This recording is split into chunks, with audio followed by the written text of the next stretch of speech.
आज की हमारी चर्चा का आधार एक आध्यात्मिक लेख है जिसका शीर्षक है मुरली और तारीख है 31/12/2025। और इसकी शुरुआत एक बहुत ही अनोखे विचार से होती है। एक ऐसी पढ़ाई की कल्पना करें जिसका शिक्षक स्वयं ईश्वर हो और विद्यार्थी हम जैसे मनुष्य। ये कोई साधारण क्लासरूम नहीं है। तो चलिए आज हम एक आध्यात्मिक विद्यार्थी के सफर को समझने की कोशिश करते हैं।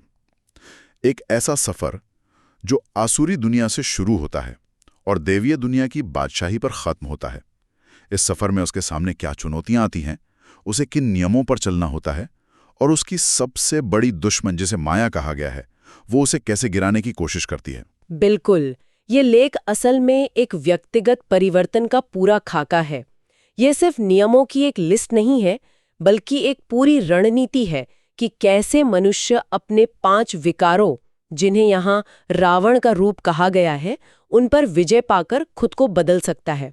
तो ये ज्ञान और भक्ति के बीच के एक आंतरिक संघर्ष की कहानी है। चलिए इसी अनोखी पढ़ाई से शुरू करते हैं। इस लेख का एक मुख्य तर्क ये है कि जो ज्ञान हम दुनिया में लेते हैं वो इस आध्यात्मिक ज्ञान के सामने बहुत बौना है। दुनियावी पढ़ाई से तो पाई पैसे का रुतबा मिलता है, लेकिन लेख के अनुसार ये सब आने वाले विनाश के सामने अस्थायी हैं। और यहाँ विनाश शब्द का मतलब दुनिया के अंत से नहीं है, बल्कि एक युग के परिवर्तन से है। पुरानी पतित दुनिया का विनाश और एक नई पावन दुनिया यानी सतयुग की स्थापना। इसीलिए इस पढ़ाई को ज़्यादा महत्व दिया गया है, क्योंकि ये उस आने वाली दुनिया के लिए है।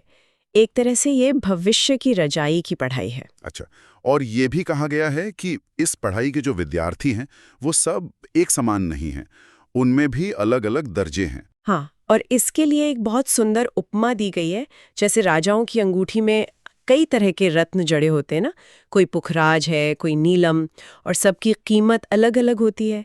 वैसे ही इस ज्ञान को धारण करने वाले विद्यार्थियों में से कुछ तो पढ़कर मालिक बनते हैं और कुछ उनकी दास दासियां। ये दिखाता है कि प्रयास और धारणा के आधार पर हर किसी का पद अलग होगा। तो अगर विद्यार्थियों में मालिक और दास दासियां जैसे स्तर हैं तो ये तय कैसे होता है? यकीनन कुछ ऐसे गुण होंगे जो एक साधारण विद्यार्थी को मालिक के दर्जे तक ले जाते हैं। लेख में इसी की पहचान बताई गई है। बिल्कुल, जो इस रास्ते पर पक्के निश्चय बुद्धि हैं, यानी जिनका निश्चय अटूट है, उनके 5 मुख्य लक्षण बताए गए हैं। पहला, विस्तुति सुने या निंदा, दोनों ही सूरतों में धीरज नहीं खोएंगे। दूसरा, उन्हें कभी क्रोध नहीं आएगा। जब आप किसी से बात करें तो आप एक शरीर से नहीं बल्कि उस शरीर में बैठी आत्मा से बात कर रहे हैं। ये अभ्यास में लाना कितना मुश्किल होगा। ये सबसे बड़ी चुनौती है और यही इस ज्ञान का सार भी है। चौथा लक्षण इसी से जुड़ा है, स्त्री पुरुष साथ रहते हुए भी कमल फूल समान पवित्र रहेंगे। और 5वां, उनके मन में किसी भी प्रकार की तमन्ना या इच्छा नहीं रहेगी। 1 मिनट, 5वां गुण है किसी भी प्रकार की तमन्ना नहीं रखना। ये तो बहुत मुश्किल लगता है। क्या इसका मतलब है कि जीवन में कोई लक्ष्य ही ना हो, या इसका मतलब कुछ और है? यह एक बहुत अच्छा सवाल है। यहाँ तमन्ना का मतलब सांसारिक इच्छाओं, मान शान या फल की अपेक्षा से है। लक्ष्य तो है और बहुत बड़ा लक्ष्य है, विश्व का मालिक बनना, लेकिन उस लक्ष्य तक पहुंचने का रास्ता इच्छा रहित होकर कर्म करने से ही बनता है। असल में ये 5 लक्षण सिर्फ एक नैतिक सूची नहीं है, ये देह अभिमान पर सीधा हमला करने वाले हथियार हैं। जब आप स्तुति निंदा से परे होते हैं तो आपका अहंकार कमजोर होता है। जब आप क्रोध नहीं करते तो आप अपनी इंद्रियों के गुलाम नहीं रहते। ये सभी गुण मिलकर उस एक चीज को खत्म करते हैं जिसे लेख माया का सबसे बड़ा हथियार बताता है, खुद को शरीर समझना। और जब कोई इन 5 गुणों को पूरी तरह अपना लेता है तो वो उस अवस्था के करीब पहुंच जाता है जिसका जिक्र लेख के अंत में है, कर्मातीत अवस्था, यानी कर्म करते हुए भी उसके फल से, उसके बंधन से मुक्त हो जाना। ठीक पकड़ा। और इस तरह के कड़े अनुशासन को बनाए रखने के लिए एक खास जगह का भी जिक्र है, मधुबन। इसे होलीएस्ट ऑफ दी होली यानी सबसे पवित्र स्थान कहा गया है। यह कोई पिकनिक स्पॉट या घूमने फिरने की जगह नहीं है। यहाँ आने के नियम बहुत सख्त हैं। ये नियम इतने सख्त क्यों हैं? क्या इसका मतलब ये है कि ये जगह सिर्फ उन लोगों के लिए है जो पहले से ही देही अभिमानी बनने के रास्ते पर काफी आगे बढ़ चुके हैं? एक तरह से हाँ, ये एक ट्रेनिंग ग्राउंड है। बिना अनुमति के कोई पतित व्यक्ति यहाँ नहीं आ सकता। हर किसी की पूरी जानकारी लेकर पूछना पड़ता है कि इन्हें भेजे या नहीं। और लेख में चेतावनी दी गई है कि समय के साथ ये नियम और भी कड़े होते जाएंगे। ये बाहरी पवित्रता उस आंतरिक पवित्रता को बनाए रखने में मदद करती है जो इस मार्ग का लक्ष्य है। तो ये बाहरी अनुशासन और आंतरिक गुण दोनों मिलकर विद्यार्थी को तैयार करते हैं। हाँ, लेकिन इस तैयारी में सबसे बड़ी बाधा क्या है? लेख में बार बार माया का जिक्र आता है। कई आध्यात्मिक मार्गों में माया का विचार है। इस लेख में इसके बारे में क्या खास बताया गया है? यहाँ माया को एक जीती जागती शक्ति के रूप में दिखाया गया है जो बहुत चालाक है। कहा गया है कि माया देह अभिमान में लाकर एक ही थप्पड़ से गिरा देती है। और ये थप्पड़ इस बात का प्रतीक है कि ये गिरावट कितनी अचानक और अप्रत्याशित होती है। आप सोच रहे होते हैं कि आप बहुत मजबूत हैं और तभी माया आपको गिरा देती है। ये तो बहुत दिलचस्प है। मतलब ज्ञान सुनने में तो अद्भुत लगता है, लेकिन उस पर टिके रहना एक बहुत बड़ी चुनौती है। बिल्कुल। लेख में एक बहुत सटीक पंक्ति है, आश्चर्यवत सुनंती कथंती भगंती। मतलब लोग बड़े आश्चर्य से सुनते हैं, दूसरों को कहते भी हैं और फिर रास्ते से भाग जाते हैं। और अगर हम एक पल के लिए रुककर सोचें तो ये बात सिर्फ अध्यात्म में ही नहीं, हमारी जिंदगी में हर जगह दिखती है। न्यू ईयर रेजोल्यूशन का क्या होता है? लोग बड़े उत्साह से शुरू करते हैं और फिर भाग जाते हैं। माया का काम ही है इस उत्साह को खत्म करना। तो इससे बचने का तरीका क्या बताया गया है? इस थप्पड़ से कैसे बचा जाए? सबसे ज्यादा जोर आंखों की संभाल पर दिया गया है, क्योंकि लेख के अनुसार गिरावट की शुरुआत अक्सर दृष्टि से होती है। किसी के प्रति क्रिमिनल दृष्टि न जाए, इसका बहुत ध्यान रखना है। कहा गया है कि स्त्री को देखने से कई पुरुष चलायमान हो जाते हैं, जबकि इस ज्ञान में तो सब आत्माएं भाई भाई हैं। ये देह की दृष्टि ही माया का पहला वार है। तो ये सिर्फ एक व्यक्तिगत लड़ाई नहीं है, बल्कि ये एक बड़े वैश्विक बदलाव के संदर्भ में हो रही है। लेख दुनिया के समय चक्र के बारे में मौजूदा धारणाओं को भी चुनौती देता है। हाँ, ये एक बहुत बड़ा बिंदु है। आम धारणा है कि कलयुग में अभी 40,000 वर्ष बाकी हैं। लेख इस धारणा को घोर अंधियारा या अज्ञान कहता है।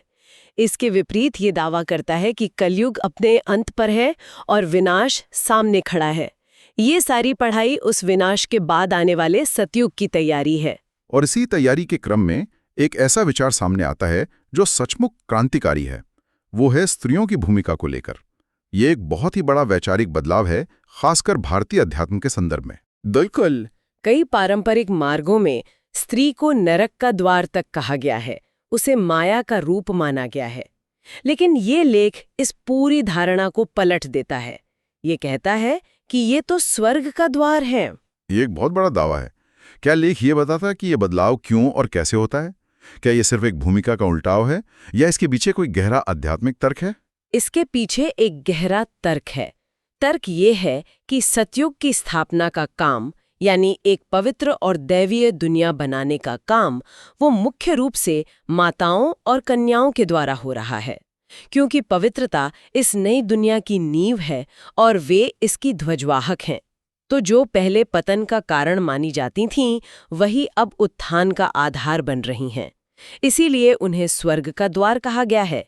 ये उनकी भूमिका का सम्मान भी है और जिम्मेदारी का एहसास भी। और जाहिर है, जब इतने बड़े वैचारिक बदलावों की बात होगी तो समाज में और घर परिवार में टकराव भी होगा। निश्चित रूप से। और लेख इस सच्चाई को स्वीकार करता है। एक बहुत सुंदर पंक्ति है, सच की नैया डोलेगी परंतु डूबेगी नहीं। इसका अर्थ है कि इस ज्ञान मार्ग पर चलने वालों को बहुत विरोध का सामना करना पड़ेगा। घर में झगड़े होंगे। लेख में उदाहरण दिया गया है कि अगर पति पत्नी दोनों भक्ति करते हैं और पत्नी को ज्ञान मिल जाए और वह पवित्रता के नियम का पालन करने लगे तो घर में हंगामा हो जाता है। दूसरे सत्संगों में जाने से कोई नहीं रोकता, लेकिन यहाँ पवित्रता की शर्त के कारण विघ्न आते हैं।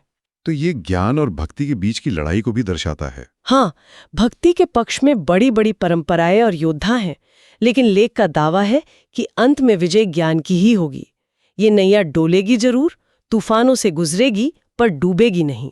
तो आज की इस पूरी चर्चा को अगर हम समेटें तो ये एक ऐसे आध्यात्मिक सफर की कहानी है जहां शिक्षक स्वयं ईश्वर हैं और मंजिल है आत्म जागरूकता के जरिए अपने विकारों पर विजय पाना और आने वाले सतयुग के लिए खुद को तैयार करना। और व्यावहारिक तौर पर जो बातें अपनाने के लिए कही गई हैं वो बहुत सीधी हैं।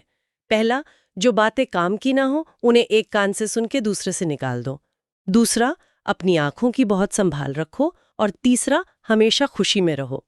लेख में एक बहुत अच्छी बात कही गई है, खुशी जैसी खुराक नहीं। अगर आप अंदर से खुश हैं तो आप आधी लड़ाई वैसी ही जीत जाते हैं। और जाते जाते एक वरदान का भी उल्लेख है जो माया से लड़ने का एक बहुत शक्तिशाली मानसिक उपकरण देता है। हाँ, उसमें कहा गया है कि माया के खेल को साक्षी होकर देखने वाला निर्भय और मायाजीत बन जाता है। मतलब जब मुश्किलें आएं तो उन्हें एक समस्या की तरह न देखकर एक खेल की तरह देखो। खुद को उस खेल का खिलाड़ी या दर्शक समझो। जब आप ऐसा करते हैं तो डर खत्म हो जाता है और उस स्थिति पर विजय पाना आसान हो जाता है। ये साक्षी भाव का अभ्यास ही शायद कर्मातीत अवस्था की पहली सीढ़ी है। खेल देखना पर खेल में फंसना नहीं, कर्म करना पर कर्म के बंधन में बंधना नहीं, बिल्कुल। करते हुए अकर्ता, यही उस अवस्था का सार है। तो जाते जाते हम अपने श्रोताओं के लिए एक विचार छोड़ जाते हैं। इस लेख में कर्मातीत अवस्था का जिक्र है, एक ऐसी स्थिति जहां व्यक्ति कर्म तो करता है लेकिन उसके बंधन में नहीं बंधता। आज की भागदौड़ भरी जिंदगी में ये सोचना बहुत जरूरी है कि अपने रोजमर्रा के काम करते हुए, अपनी जिम्मेदारियां निभाते हुए भी हम उसके तनाव और फल की चिंता से अनासक्त कैसे रह सकते हैं। कर्म के कर्ता होकर भी उसके फल से मुक्त रहने का हमारे जीवन में क्या अर्थ हो सकता है।